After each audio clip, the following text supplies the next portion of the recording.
அப்ப நமக்குள்ள நடக்கிற ஒவ்வொரு விஷயமும் நம்ம கழுத்துலன்றது கழுத்துனா மூளைக்கு பக்கத்துல தானே இருக்கு. அந்த இடத்துல ஒரு ஒரு மெமரி கார்டுல மனுஷன் பதிவு பண்ணும்போது இறைவன் அதை விட சின்ன ஒரு அணுகுல கூட என்ன செய்யலாம், பதிவு பண்ணலாம்.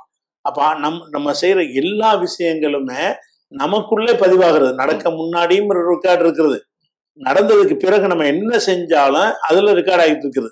அதை நம்ம என்ன செய்வோம்னா நூல் வடிவில எடுத்து அவன் கையில கொடுப்போம், கேம நாள்ல மறுமை நாள்ல கொடுப்போம். அதை கேம நாள்னா அவர் இறந்த பிறகு எல்லாரும் கூடக்கூடிய ஒரு பெரிய திடல்.